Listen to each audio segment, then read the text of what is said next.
Doctor Bhimrao Ambedkar की 134वीं जयंती पुष्पांजलि और सम्मान समारोह कार्यक्रम का आयोजन। कार्यक्रम में मंत्री गणेश जोशी ने की शिरकत। डॉक्टर भीमराव अम्बेडकर की 134वीं जयंती काशीपुर में टांडा में निकाली गई शोभा यात्रा। शोभा यात्रा में बड़ी संख्या में लोगों ने की शिरकत। धनौरी में धूमधाम से मनाई गई डॉक्टर भीमराव अम्बेडकर की जयंती। धूमधाम के साथ मनाई गई 134वीं जयंती। कार्यक्रम में तमाम लोगों ने की शिरकत। मुनमेश्वर और तुंगनाथ मंदिर के खुलेंगे कपाट। कपाट खुलने की तिथि हुई तय। 21 मई को खुलेंगे द्वितीय केदार श्री मधेश्वर के कपाट। और मुनि की रेती में वैशाखी पर्व को लेकर प्रशासन अलग। पुलिस ने बनाया ट्रैफिक प्लान। 125 से अधिक पुलिसकर्मी किए गए नियुक्त।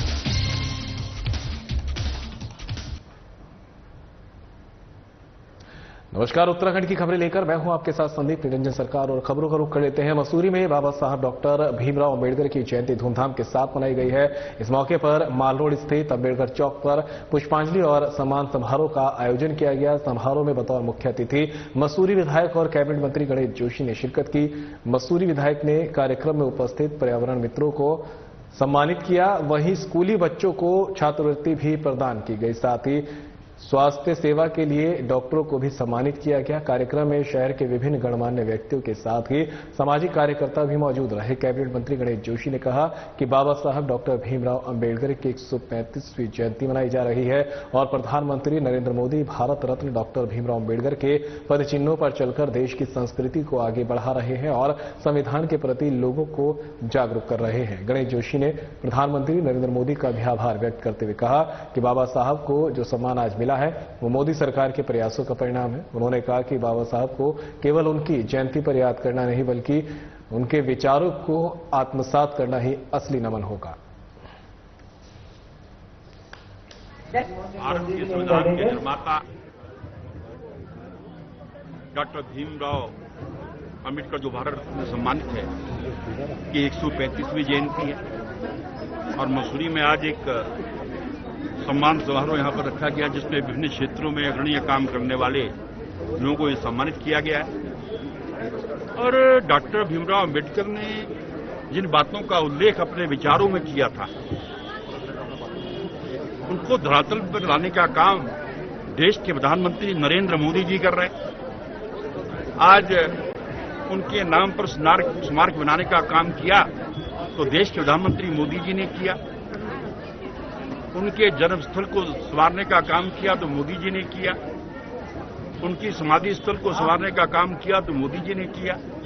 लंदन के अंदर जो उनके नाम पर शिक्षण संस्थाएं हैं उनको संवारने का काम किया मोदी जी ने किया। तो मैं ये कहना चाहता हूं कि जिन लोगों ने 60 साल तक उनका नाम लेकर देश पर राज किया कि काम बहुत पहले हो जाने चाहिए। इसके लिए मैं अपनी पार्टी को और मोदी जी को साधुवाद देता हूं। पर एक बार बाबा साहब को नमन करता हूं, प्रणाम करता हूं और लोगों से अपील करता हूं कि बाबा साहब के विचारों को हमें आत्मसात करना चाहिए ताकि समाज। नेता प्रतिपक्ष यशपाल आर्य पहुंचे हैं काशीपुर। ये खबर जहां तक आप तक पहुंचा रहे हैं। अम्बेडकर पार्क जन कल्याण सेवा समिति द्वारा आयोजित कार्यक्रम में की शिरकत। समिति के वरिष्ठ जनों और कार्यकर्ताओं ने नेता प्रतिपक्ष यशपाल आर्य का किया स्वागत। यशपाल आर्य ने संविधान निर्माता डॉक्टर भीमराव अम्बेडकर को पुष्प अर्पित कर दी श्रद्धांजलि। बाबा साहब अम्बेडकर के समाज में विशेष योगदान को किया याद। डॉक्टर अम्बेडकर ने महिलाओं और वंचित वर्गों को समान अधिकार दिलाने के लिए जीवन भर किया संघर्ष। कहना यशपाल आर्य का। प्रेरणादायी जीवन में बाबा साहब ने विषम परिस्थितियों का किया था सामना। अपने सिद्धांतों से कभी नहीं किया समझौता।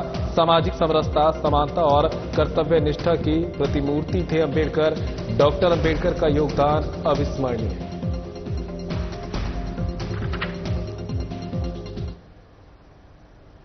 भारत रत्न डॉक्टर भीमराव अम्बेडकर की 134वीं जयंती पर काशीपुर के टांडा से एक शोभा यात्रा का आयोजन किया गया जिसमें वाल्मीकि समाज समेत अन्य समाज के लोगों ने भी प्रतिभाग किया। बाबा साहब की जयंती पर जगह जगह स्टॉल लगाए गए। शोभा यात्रा पूरे नगर क्षेत्र में हर्षोल्लास के साथ निकाली गई। इस दौरान आरबी सिंह ने कहा कि संविधान निर्माता और अग्रणी राष्ट्र निर्माता भारत रत्न डॉक्टर भीमराव अम्बेडकर की भूमिका से आज देश आगे बढ़ता जा रहा है।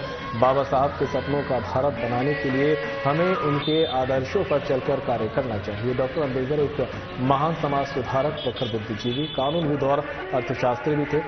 उन्होंने राजनीति, नैतिकता, समाजशास्त्र, अर्थशास्त्र, कानून और धर्मशास्त्र जैसे विभिन्न विषयों पर विस्तार पूर्वक लिखा है। वहीं जितेंद्र देवांगतक ने कहा कि डॉक्टर अंबेडकर के बनाए गए संविधान पर विश्व के तमाम देशों ने संविधान की रचना की। आज उस महामानव को याद किया जाता है जिसने भारतवर्ष के विकास की नींव रखकर जन जन तक मानवता का संदेश दिया। धनौरी क्षेत्र और आसपास के समस्त गांवों में डॉक्टर भीमराव अम्बेडकर की जयंती धूमधाम के साथ मनाई गई। इस दौरान सभी जनप्रतिनिधि और युवाओं ने जन्मोत्सव की एक दूसरे को बधाइयां दी और जय भीम के नारे भी लगाए। युवा बीजेपी नेता रवि कुमार सैनी ने कहा कि बाबा साहब शुरू से ही जाति प्रथा के विरोधी थे। वो शिक्षा को बढ़ावा देने के लिए अगुवाई करते रहे। देश व्यक्ति से नहीं बल्कि संविधान से चलता है, देश के लोगों को बाबा साहब ने ही बताया। डॉक्टर भीमराव अंबेडकर ने आधुनिक भारत की नींव रखी। वहीं पूर्व जिला पंचायत सदस्य बीजेपी नेता भूप सिंह ने कहा कि बाबा साहब ने शोषित, वंचित और पिछड़े वर्ग को समानता दिलाने के लिए जीवन भर संघर्ष किया। उन्होंने कहा कि बाबा साहब का सपना था कि भारत का हर नागरिक शिक्षित बने, तभी उनके सपनों के भारत की कल्पना की जा सकती है और लोगों को शिक्षा के प्रति जागरूक करके और उन्हें शिक्षित करके ही बाबा साहब के सपनों के भारत का निर्माण किया जा सकता है। इस अवसर पर लोगों ने बाबा साहब के बताए मार्ग पर चलने का संकल्प लिया।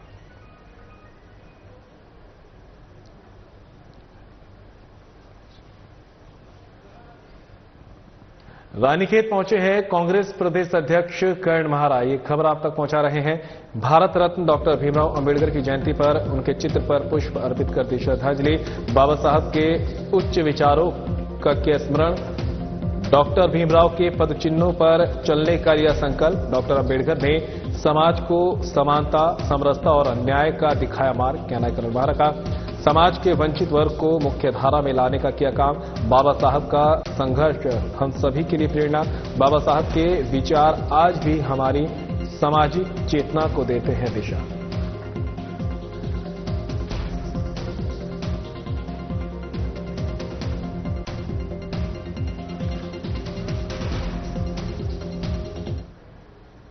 और आपको सीधे लिए चलते हैं हरिद्वार की हर की पौड़ी, जहां पर गंगा आरती का सीधा प्रसारण जारी है।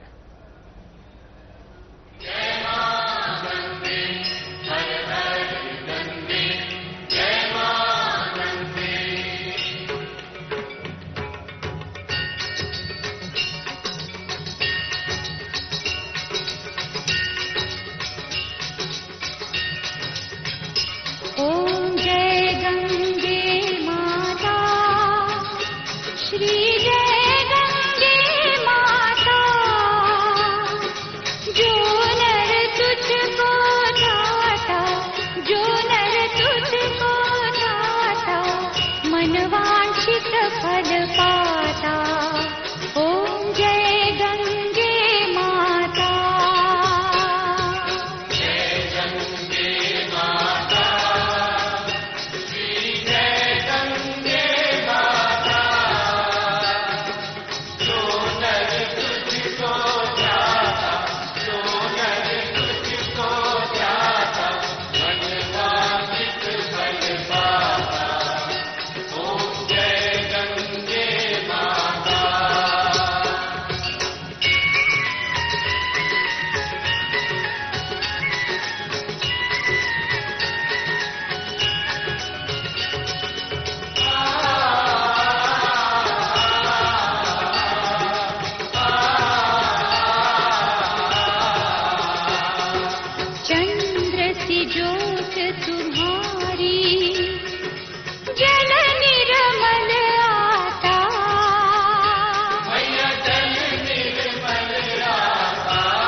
पारे सब जग को ज्ञाता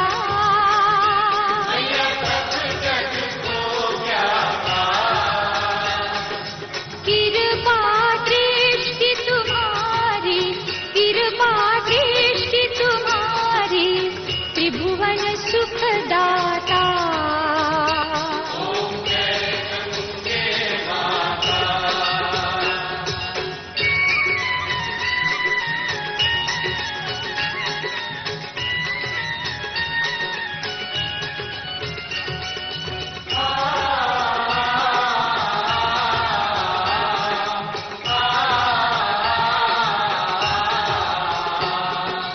एक ही बार जो तेरी शरणागति आता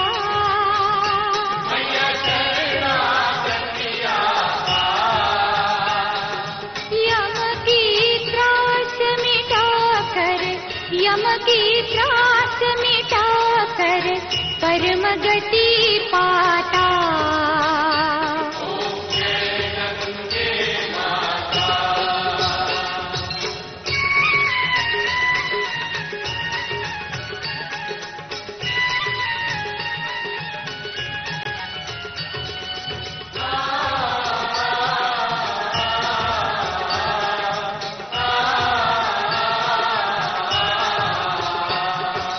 आरती मात तुम्हारी जो जन नित गाता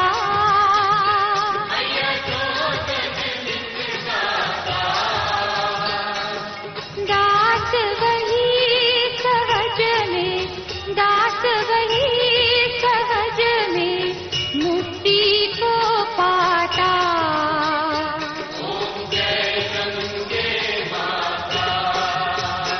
ओम जय गंगे माता श्री जय गंगे माता जो नर तुझको ध्याता जो नर तुझको ध्याता मन वांछित फल पाता ओम जय गंगे माता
चलिए खबरों में आगे बढ़ते हैं। बैसाखी के पावन पर्व पर पंचकेदार गद्दीस्थल ओंकारेश्वर मंदिर उखीमठ में भगवान मध्येश्वर के कपाट खुलने की तिथि तय हुई। वहीं मरकटेश्वर मंदिर मक्कूमठ में तुंगनाथ मंदिर के कपाट खुलने की तिथि भी तय की गई है। पंचकेदारों में प्रतिष्ठित द्वितीय केदार मध्येश्वर मंदिर के कपाट 21 मई सुबह 11:30 बजे शुभ मुहूर्त पर विधि विधान से खुलेंगे। वहीं तृतीय केदार तुंगनाथ के कपाट 2 मई को सुबह 10:15 पर खुलेंगे। कपाट खुलने की तिथि तय होने के बाद मुख्य कार्याधिकारी विजय प्रसाद थपलियाल ने बताया कि इस यात्रा वर्ष अधिक संख्या श्रद्धालु दर्शन के लिए पहुंचेंगे।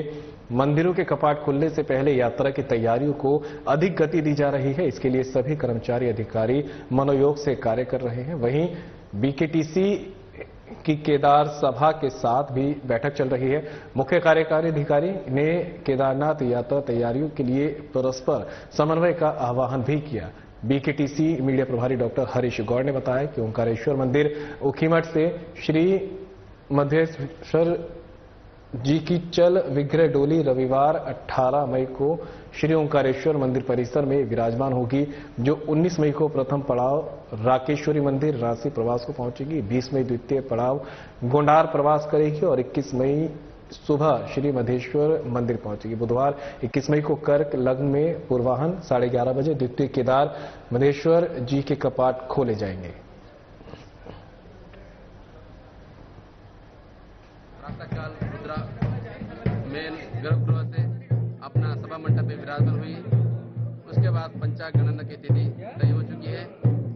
18 मई अपना गर्भगृह से सभा मंडप में विराजमान होगा। 19 तारीख को यहाँ से प्रस्थान होगी। यहाँ से राकेश्वरी मंदिर राशि में विराजमान होगा और वहाँ से 20 तारीख को अपना गोंडार गांव में विराजमान होगा और 21 तारीख प्रातःकाल वहां से प्रस्थान होकर शुभ मुहूर्त पर केदारनाथ धाम की कपाट द्वार खुल जाएंगे सभी श्रद्धालुओं के लिए। सभी श्रद्धालु आकर यहाँ द्वितीय केदार भगवान मधेश्वर जी के दर्शन करके अपना जीवन सुधार कर लीजिए, यही हम आशा करते हैं। वैशाखी पर्व को लेकर थाना मुनि किरेती क्षेत्र में यातायात व्यवस्थित करने को लेकर प्लान का सफल संचालन किया गया। एएसपी जोधराम जोगी, प्रभारी निरीक्षक, अपर उप निरीक्षक और होमगार्ड यातायात सहित करीब 125 से अधिक पुलिसकर्मियों को नियुक्त किए गए थे। एएसपी जोधराम जोशी ने स्वयं यातायात व्यवस्था की कमान संभाल रखी थी। यातायात सुचारू संचालन के लिए भारी वाहनों का सुबह 6 बजे से रात 11 बजे तक प्रवेश प्रतिबंधित किया गया था और डायवर्जन प्लान भी लागू किया गया है, जिसके चलते लोगों को जान से छुटकारा मिला। एएसपी जोधराम जोगी ने बताया कि जनपद के थाना मुनि किरेती क्षेत्र में 2 दिवस के अंतर्गत लाखों की संख्या में पर्यटकों और यात्रियों का आवागमन हुआ। लाखों की संख्या में वाहनों के आवागमन को नियंत्रित किया जाना काफी चुनौतीपूर्ण कार्य था। पुलिस ने कुशलतापूर्वक ड्यूटी का निर्वहन कर वैशाखी पर्व को सफल बनाया।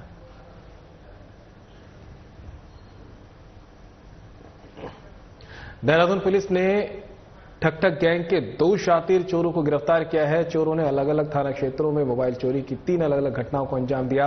पुलिस ने आरोपियों के पास से घटनाओं में चोरी किए गए 3 मोबाइल फोन बरामद किए हैं। आरोपियों की पहचान आदेश कुमार और इनाम के रूप में हुई है, जो मूल रूप से उत्तर प्रदेश के निवासी हैं। पूछताछ में आरोपी ने बताया कि उन्होंने मोबाइल फोन को पटेल नगर और नेहरू कॉलोनी क्षेत्र से चोरी किया है। उन्होंने कार सवार व्यक्तियों को अपनी बातों में उलझाकर उनकी कार से मोबाइल फोन चोरी किए थे। उक्त घटनाओं के संबंध में कोतवाली पटेल नगर पर 2 और थाना नेहरू कॉलोनी में अभियोग पंजीकृत हैं। आरोपी ने बताया कि वे नशे के आदी हैं। अपने महंगे शौक पूरा करने और नशे की आवश्यकताओं की पूर्ति के लिए उन्होंने उक्त मोबाइल चोरी की घटनाओं को अंजाम दिया था। दोनों आरोपी चोरी के मोबाइलों को बेचने की फिराक में थे, लेकिन मोबाइल फोन अत्यधिक महंगे होने और पुलिस की सख्ती के कारण वो मोबाइल बेचने में सफल नहीं हो पाए।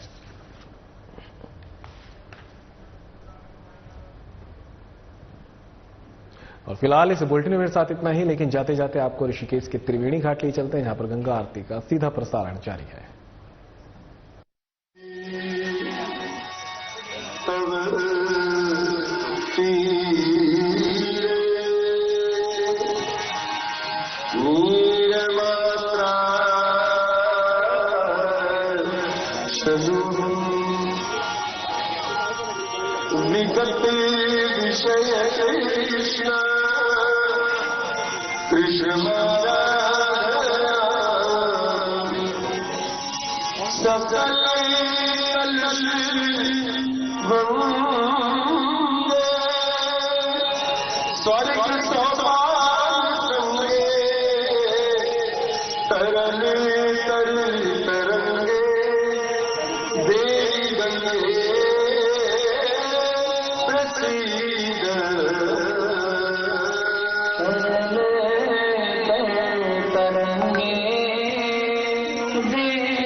महिमान प्रजायते यत्र पूर्वे सास्या सन्ति देवाः ॐ राजाधिराजाय तस्यै साहिने नमो वयम्रे श्रवणाय कुर्महे सुमेधः ताम कामायमयम् कामेश्वरो मे श्रवणो दधातु कुबीराय श्रवणाय महाराजाय नमः ॐ यो पुष्पं वेद पुष्पमान् प्रजावान् पशुमान् भवति चन्द्रमा पुष्पं पुष्पवान् प्रजावान् पशुमान्